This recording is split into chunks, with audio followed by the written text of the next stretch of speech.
আসসালামু আলাইকুম। আজকে আমি রাঁধুনি রেডিমিক্স কালাভুনা মশলা দিয়ে চিকেন কালাভুনা রান্না করব। এর জন্য আমি একটা রেডিমেড মশলা নিয়েছি। এখানে দুইটা প্যাকেট, একটা বড় প্যাকেট আর একটা হচ্ছে ছোট প্যাকেট। এই তো এখানে আমি 1 কেজি পরিমাণ চিকেন ধুয়ে নিয়েছি। এখন আমি এখানে দিয়ে দেব পরিমাণ মতন পেঁয়াজ।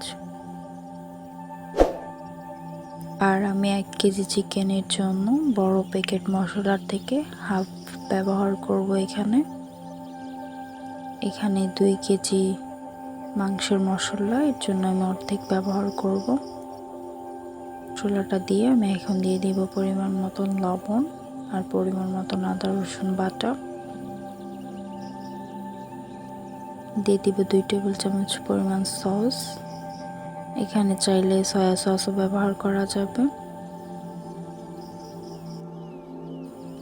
এটা আজকে আমি রেগুলার তেল দিয়ে রান্না করব, চাইলে এটা সরষের তেল দিয়েও রান্না করা যাবে। এই তো সবকিছু একসাথে আমি সুন্দর করে মাখিয়ে নিব। মাখিয়ে নেওয়া হয়ে গেলে আমি এটা আজকে রেস্টে রাখবো না। পরিমাণ মতন পানি দিয়ে দেব যাতে চিকেনটা সিদ্ধ হয়ে যায়। চিকেনটা সিদ্ধ হয়ে গেলে আমি কষিয়ে ছোট প্যাকেট থেকে হাফ মশলা দিয়ে দিব। দিয়ে আবারও কিছুক্ষণ রান্না করে নিব।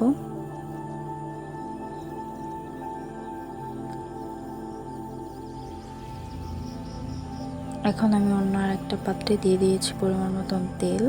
দিয়ে দেব পেঁয়াজ কুচি, রসুন কুচি আর 4টা শুকনো মরিচ। এগুলো আমি সুন্দর করে বেরেস্তা করে নিব।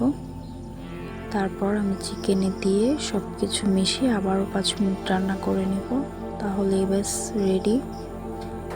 একদম সহজভাবে আমি চিকেন কালাভুনা রান্না করে নিয়েছি। ভিডিওটি ভালো লাগলে অবশ্যই লাইক কমেন্ট করবেন। এরকম আর নিত্য নতুন রেসিপি দেখার জন্য আমাদের চ্যানেলটিকে সাবস্ক্রাইব করে রাখবেন।